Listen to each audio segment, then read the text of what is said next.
From the dark and enticing mind of Mia Arcane, Lethal Encounter kicks off the Deadly Devotion series. Disclaimer, this book is strictly for adults. It contains enough steamy scenes to make a sauna jealous, so proceed with caution and maybe a fan nearby. You know there's no escaping me now. I promise. You'll find my protection quite irresistible. The clacking of high heels echoed through the alley, a rhythmic staccato warning to anyone nearby. The woman wore a long coat, her face obscured by a black medical mask and sunglasses, hands encased in black leather gloves. She moved with a lethal purpose, her heels striking the pavement with a steady, deliberate beat as she headed toward the city. Suddenly, she sensed movement behind her. Without breaking stride, she slipped a dagger from beneath her coat, the blade hidden but ready. She waited, each breath forming a ghostly cloud in the cold night air. Her pursuer was careful, his boots silent on the cobblestones. She could feel the heat of his body as he closest the distance, his shadow reaching for hers. With one final breath, she prepared herself. The moment he raised his gun to shoot, she threw her coat into the air, a distraction. Time seemed to slow as the man fired at the fluttering fabric. In a blur, she was upon him, her blade flashing. She sliced deep into his arms, the cuts precise and merciless. The gun clattered to the ground as the man screamed in agony, his limbs rendered useless. He looked up at her, terror etched into his features as he recognized the deadly assassin standing over him. Her golden eyes blazed with a cold, unyielding fury. Please, spare me! I was just tasked to kill you! He begged, his voice trembling with fear. She knelt, bringing her face close to his. Who sent you, Riss? She asked, her voice ice-cold. He quivered, struggling to form words, his loyalty to his employer sealing his fate. She narrowed her eyes in anger, then stood and kicked him hard, sending him crashing into the wall. Slowly, she approached again, grabbing his collar and yanking him upright. Riss, are you now the most loyal dog of our assassin organization? My fellow colleague, your life ends here, she said, her voice devoid of emotion as she tightened her grip. Rias, smirking through the pain, leaned back against the wall.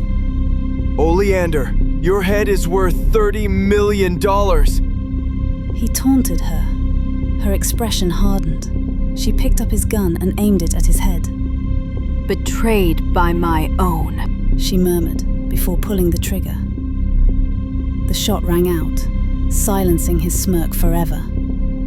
She tossed the gun aside in disgust, then dropped a red oleander flower on his lifeless body.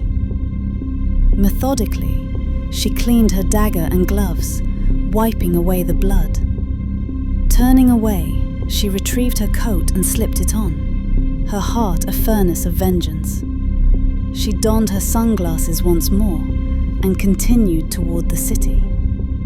Reaching the bustling streets, she melted into the crowd, her mission driving her forward. Meanwhile, a young mafia leader with piercing grey eyes and a modern, long side-swept hairstyle approached Rice's corpse. Dressed in a black suit, he exuded an air of cold authority. Looks like my sweet killer has been betrayed by her very own organization, he remarked, a smirk playing on his lips despite the clear disgust in his eyes. Lighting a cigarette, he glanced at his watch. 7:50 a.m. He turned to one of his guards, giving a subtle nod. The guard acknowledged the order and slipped away to shadow Oleander. The mafia leader took a long drag on his cigarette, the ember glowing brightly in the dim alley as he walked toward his car, a dark plan forming in his mind. At his car, the mafia leader sat in the back seat, a position of command and control. The driver and 2 bodyguards flanked him, silent and vigilant. He held a photograph of a woman, her hair dyed white and eyes concealed behind blue contact lenses. She wore a slight smile, her beauty almost ethereal, like a goddess captured on film. My sweet Luna. He murmured, a twisted smile curling his lips. His voice was low, dripping with possessiveness and malevolence as he stared at the image. The distant wail of sirens grew louder as the police arrived at the scene of Reese's brutal execution. The mafia leader's eyes flicked towards the commotion, a cruel satisfaction gleaming in their depths.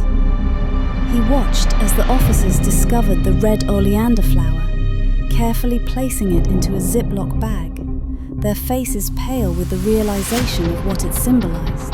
Drive. He commanded, his voice cold and authoritative. The car began to move, the leader's eyes never leaving the chaos left in their wake. He reveled in the sight of the police scrambling, their sweat and fear a testament to the power she wielded. His fingers tightened around the photograph, the image of his sweet Luna fueling his dark, possessive fantasies. As the city lights blurred past the windows, his mind was already plotting the next move.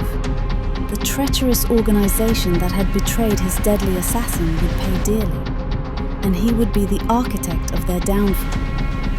The mafia leader's smirk widened, his eyes dark and dangerous. The aura of menace that surrounded him was palpable, a silent warning to anyone who dared to cross his path. He was a man who thrived on control and domination, and he would stop at nothing to reclaim what he considered his. And so, with a heart full of dark intent and a mind sharp with cunning, he set his sights on the only woman who had ever truly captivated him. His Luna, his weapon, his possession. The car sped through the city, its destination a shadowy promise of violence and vengeance. The leader's presence loomed large, a spectre of fear and ruthlessness, ready to unleash hell upon anyone who stood in his way. And so, in the city's darkest veins, a silent war stirred. One that would make the assassin his, whether by desire or by ruin.